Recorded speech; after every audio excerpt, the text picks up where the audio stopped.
I still have my first hospital pager. It doesn't work anymore. The screen is scratched. The clip is bent. The plastic still smells faintly like disinfectant and sleepless nights. But I keep it for one reason.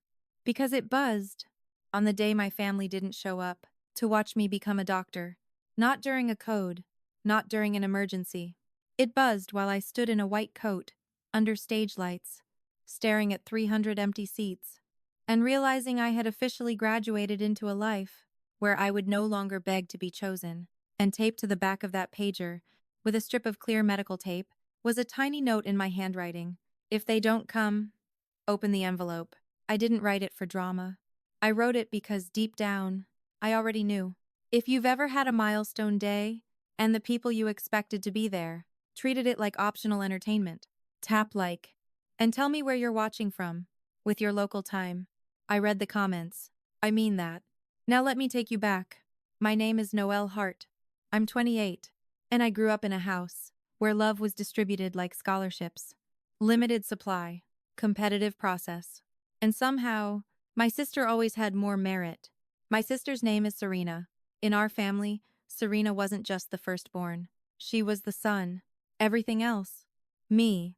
My father's moods, my mother's attention, the holiday plans, revolved around her orbit. We lived in a neat brick home outside Providence.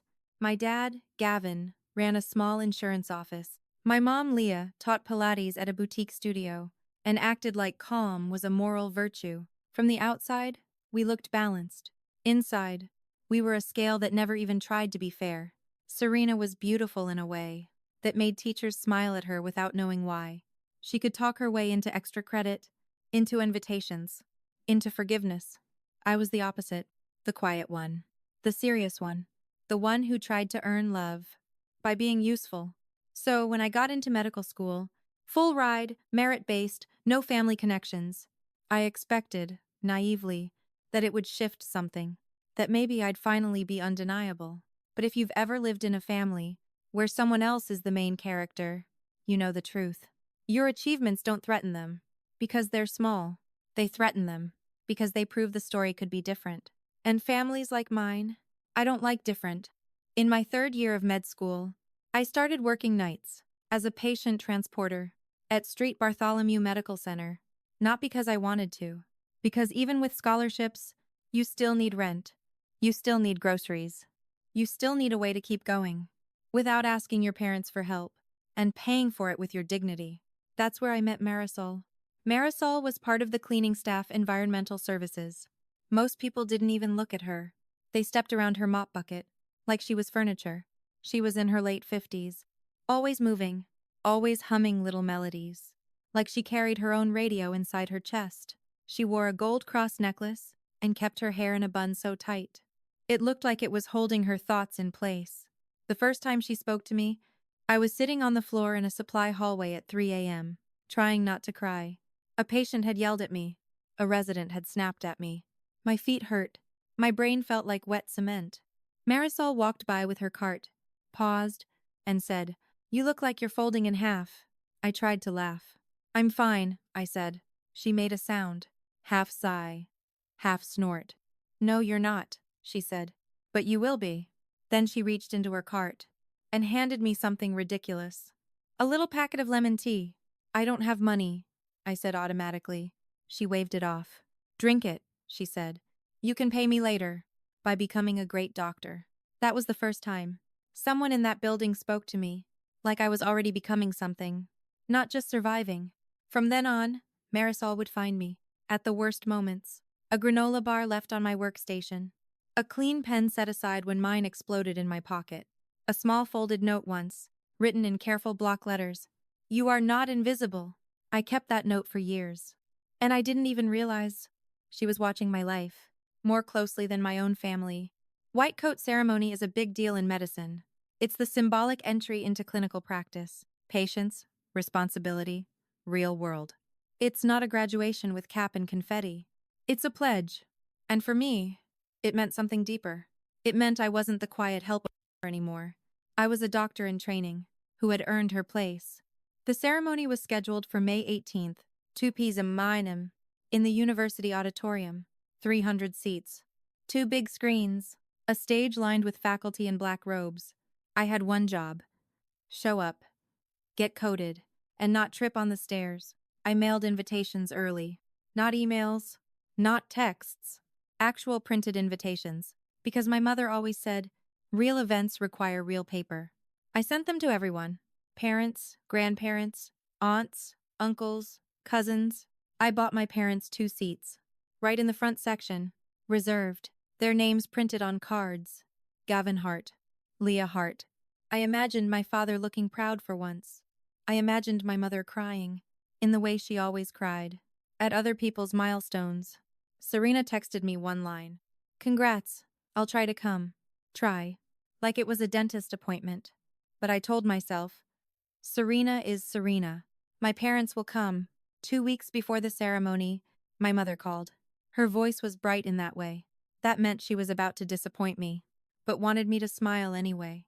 "Sweetheart," she said, "we need to talk about May 18th. My stomach dropped. "What about it?" I asked. Already knowing. Leah paused. Then, "Serena has something important that day." I stared at the wall. I didn't say anything. So she continued, rushing. "It's a recognition luncheon. She's being honored by the Women's Leadership Council. It's very exclusive, Noelle. People fly in for it. A luncheon, a midday plate of chicken, and networking. On the same day, same time." "Mom," I said carefully, "my ceremony is at 2 p.m. "Yes," she said too quickly. "And Serena's luncheon starts at 1:30. I felt something cold settle behind my ribs. "Where is it?" I asked. "New York," she said. "New York." I laughed once, without humor. "That's 3 hours away," I said. "Well," Leah made her voice gentle, "we can't be in 2 places. You understand. Serena really needs us." Needs. The word people use when they want to dress up favoritism as obligation. I took a breath. "Do you hear yourself?" I asked. "I'm getting my white coat. I'm becoming a doctor. I have reserved seats for you." Leah Seahill. "You can have another ceremony," she said. I went still. "Mom," I said softly, "there isn't another white coat ceremony." "Well, there will be graduation," she said. Like that solved it. This is just symbolic. Right, because my life had always been symbolic to them. A supporting role. I called my father next. He answered on the second ring. "Noelle," he said, in that tired voice. That always sounded like I was a task he hadn't scheduled time for. "Dad," I said, "are you coming to my ceremony?" Silence. Then, "Your mother told you, right?" I swallowed. "Are you going to New York instead?" Gavin exhaled like I was being unreasonable. "Serena's thing is important," he said. "It's good for her, good connections." "And my thing?" I asked. "Is it important?" He hesitated. "You know we're proud of you," he said. That sentence is a classic. It sounds supportive, while avoiding the actual question. "I need an answer," I said. "Are you sitting in the front row for me? Or are you eating chicken in Manhattan for her?" He didn't like my tone. My father never liked when I stopped being polite. "Noelle," he said, warning. I let my voice go quiet. "You promised," I said. He scoffed slightly. "I didn't promise," he said.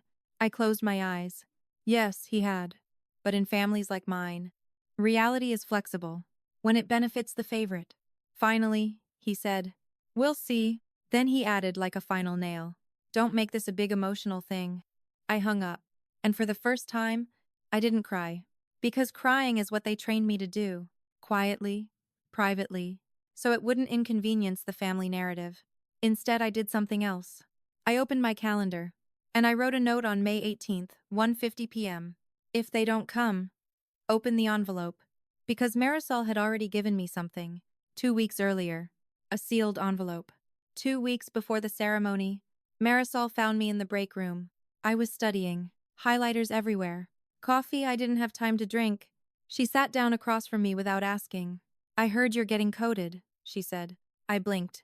"How do you know that?" Marisol shrugged. "Hospitals talk," she said. "Just not to the people they should." Then she pulled a plain white envelope from her pocket and slid it across the table. It was thick, heavier than paper. Sealed. No return address. Just my name written on the front. Noelle Hart.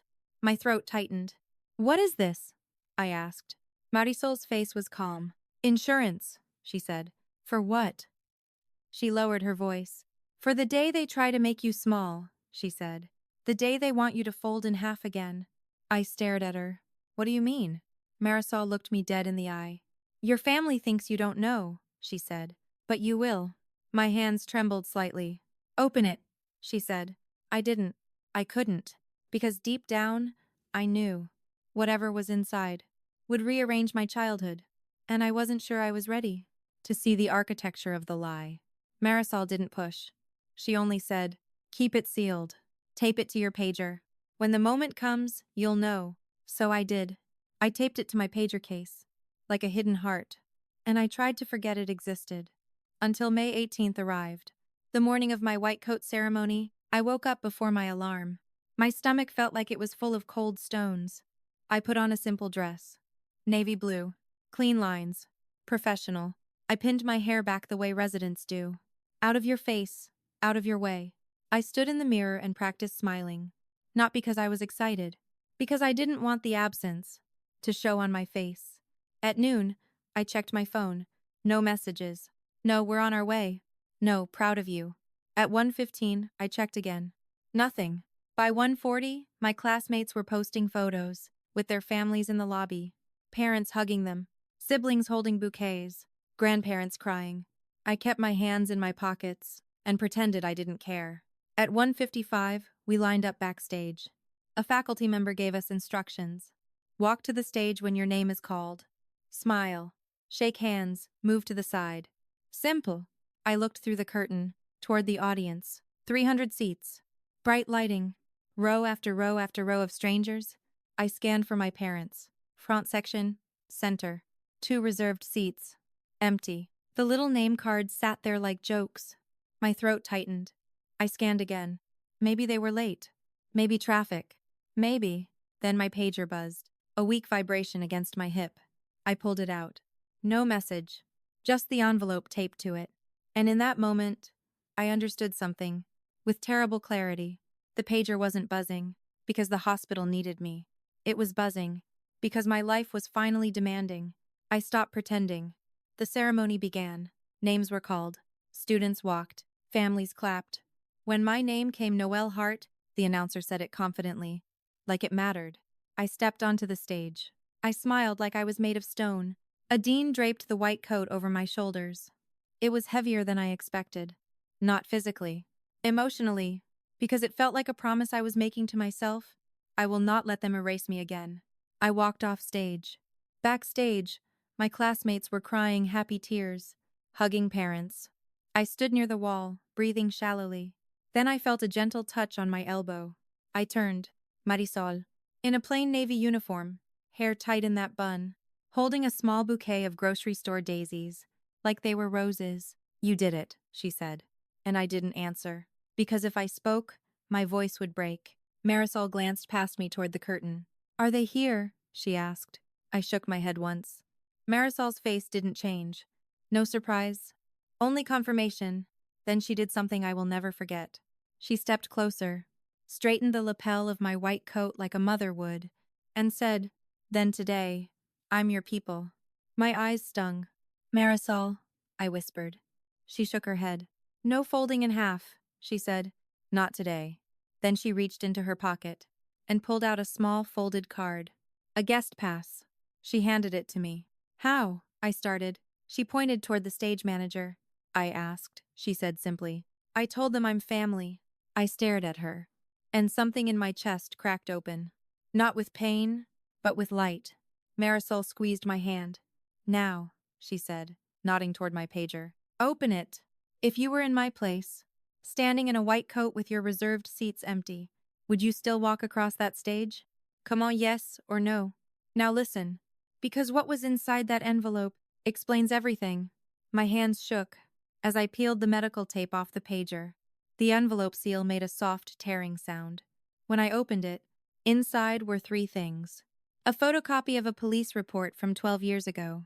Redacted, official, stamped. A hospital billing statement addressed to my parents from a private clinic. And a handwritten letter unsigned. In a handwriting I recognized instantly. My mother's. I couldn't breathe for a moment. Marisol watched my face closely. Read, she said softly. Not fast, not angry, just read.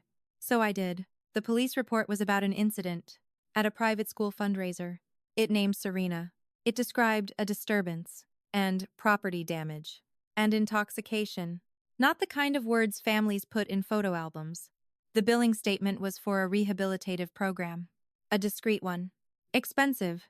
Then I unfolded the letter. It was dated the week after the incident. My mother had written, "We can't let this ruin her. Serena's future matters. We will do whatever it takes to protect her, even if it means Noelle never knows. Noelle is strong. She will understand someday. She always does." My vision blurred. Not from tears yet. My body was still deciding what emotion was allowed. I looked up at Marisol, stunned. "You knew?" I whispered. Marisol nodded. "I clean offices," she said. "And people leave their lives on paper when they think nobody is looking." I swallowed. "So my parents." My voice cracked. "They spent years protecting Serena." Marisol's gaze was steady. "And they spent years training you to be the one who understands," she said. It hit me like a quiet punch. Serena wasn't just loved more. Serena was invested in, because they were covering something, protecting her image, protecting their family name. And I was the convenient solution, the daughter who wouldn't make trouble, who would be fine with crumbs, who would understand. I stared down at the letter again. My mother had written about me, like I was furniture, reliable, silent, useful. I folded the papers carefully, not because I respected them, because I respected myself enough not to crumble in public. Marisol touched my shoulder. "Now you know," she said. I nodded once. And in that nod was a decision. Not revenge. Not a scream. A boundary. After the ceremony, my class went out for dinner. Big group, laughter, photos, toasts. Marisol sat with me for one drink, then left because she had a shift. Before she went, she pressed the daisies into my hand. "Do not let them rewrite this day," she said. That night, I checked my phone. 0 messages from my parents. 0 from Serena. Not even a fake "sorry we missed it." It was like my existence had been a soft notification they could swipe away. 2 days later, my mother finally called. I didn't answer. She left a voicemail with that careful voice. "Hi, sweetheart. Call me when you can. We want to hear how it went." Want. As if it was curiosity, not guilt. I didn't call back. I did something else. I worked. I stepped into clinical rotations, with the white coat on my back, and a new kind of calm in my blood, because there's a strange peace that comes when you stop expecting people to become who they never were. Over the next month, I did well. Not because I was trying to prove anything, because medicine is the one place where effort translates to reality. Then, in late June, I got an email that changed everything. Accepted. Massachusetts General Hospital competitive residency track interview. It was a long shot. People apply for years. I got an interview in my first attempt. My mentors were thrilled. My classmates were shocked. And I quietly was terrified. Not of failure. Of being seen. Because being seen changes how people treat you. And sometimes it reveals how shallow their love actually is. I didn't tell my family. Not because I was hiding. Because they no longer had automatic access to my life. They had to earn it. 2 weeks later, the school posted a formal photo album from the white coat ceremony. High resolution, professional lighting. And there, in one photo, was me on stage, white coat on, smiling, and in the front row, in a seat I had reserved for my mother. Marisol, holding grocery store daisies, like they were a trophy. Someone tagged me. It spread among students and faculty. And then it traveled somewhere else. My mother's social circle, Pilates moms, church ladies, Facebook friends who love appearances. People started commenting. "Leah, your daughter is a doctor. Why weren't you there? Who is that woman sitting in your seat? Wait, Noelle got her coat and you missed it?" And that's when the messages started. Not 417, but enough to feel like a flood. 186 calls and texts in one day, from numbers I hadn't heard from in years. Aunts, uncles, cousins, people who never asked how med school was going, suddenly wanted a quick chat. My father called 5 times. My mother called 9. Serena sent 3 messages in a row. "Why is everyone saying we weren't there? Mom is freaking out. Call me. This is embarrassing." Embarrassing. Not heartbreaking. Not wrong. Embarrassing. And in that moment, I understood the second layer of the family system. They didn't miss my ceremony because they didn't care. They missed it because they assumed it wouldn't cost them. They assumed there would be no consequences for making me small. Until there were. I didn't respond. Not because I was playing games, because silence is sometimes the only language people like that understand. 2 days later, my father texted, "We need to talk. It's urgent." Urgent. It wasn't urgent. When I was walking alone into adulthood, it was urgent now, because their image was leaking. I replied with one sentence. Sunday, 3 p.m., public place. Because I'm not foolish. And because I was done being cornered in their house of narratives. If you want the moment, I finally said, what I'd been swallowing since childhood, subscribe. Because the next scene is where the whole story flips. And comment envelop if you've made it this far. Now, Sunday. We met at a cafe near the river. Neutral territory. Bright windows. Too many witnesses for anyone to get dramatic. I arrived early. I ordered tea. I placed the pager envelope contents included inside my bag. My parents walked in together, like a united front. Serena arrived 10 minutes later. She looked perfect, hair glossy, outfit curated, smile practiced. She sat down and immediately started talking, like she was hosting a press conference. "Noelle," she said, too sweet. "This whole thing has gotten out of hand." I didn't answer.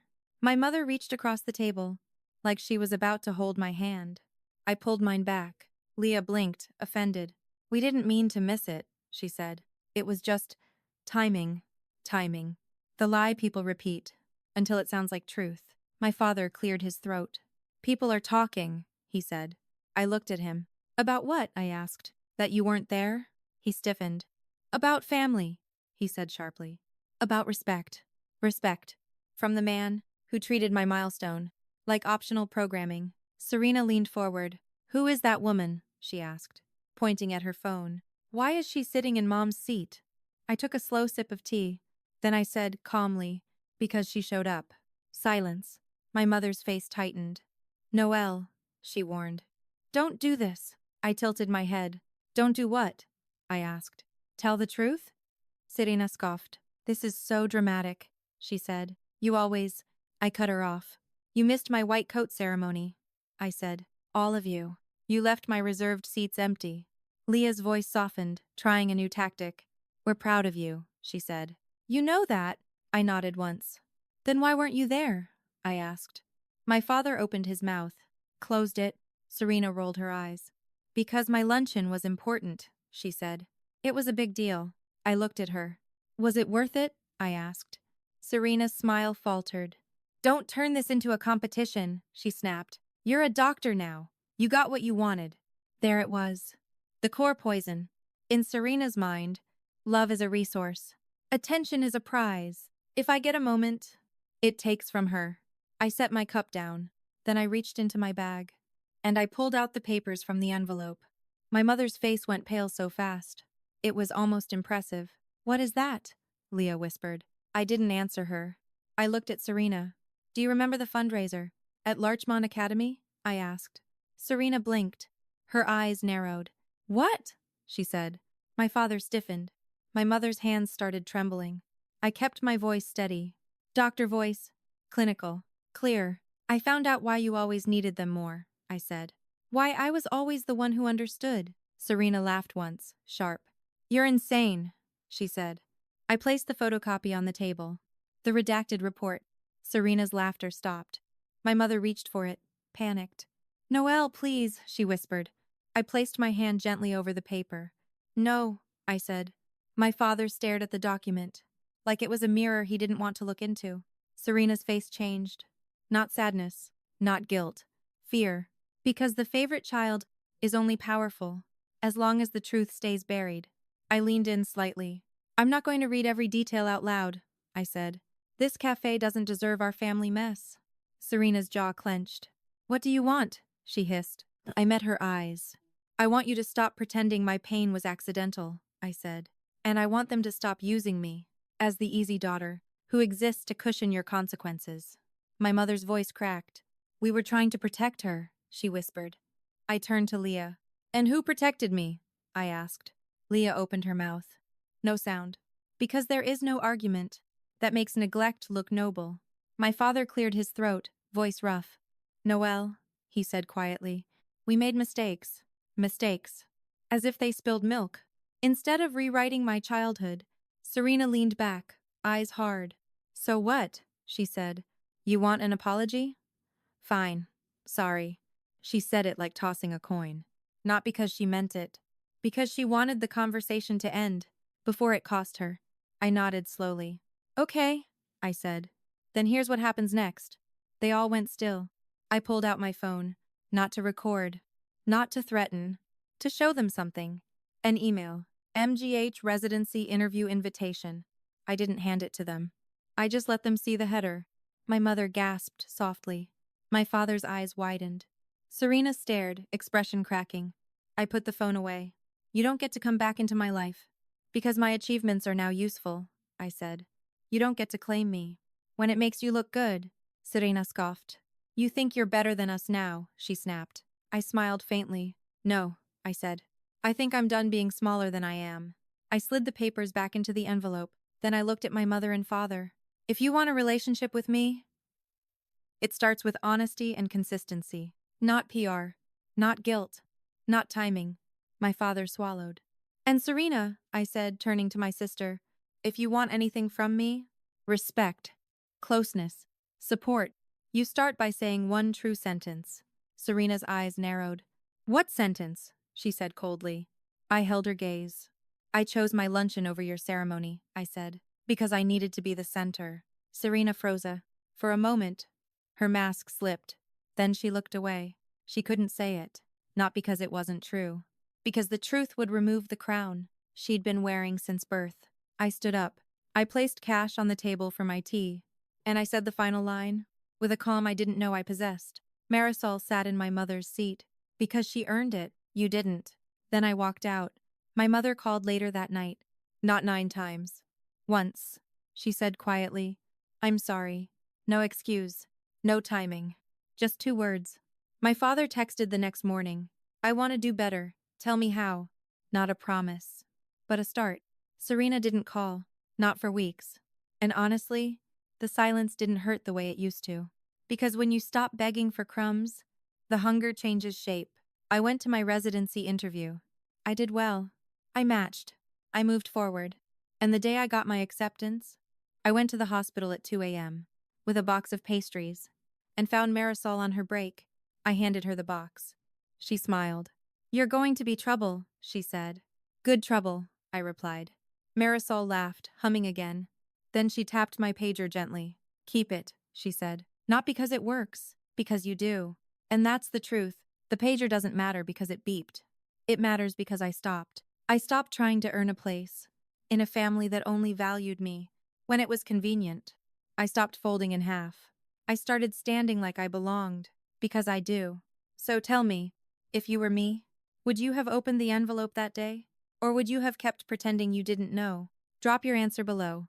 I read them. And if you've ever had someone outside your bloodline show up for you, when your own people didn't, say their name in the comments. Let's honor the ones who actually sit in the seat.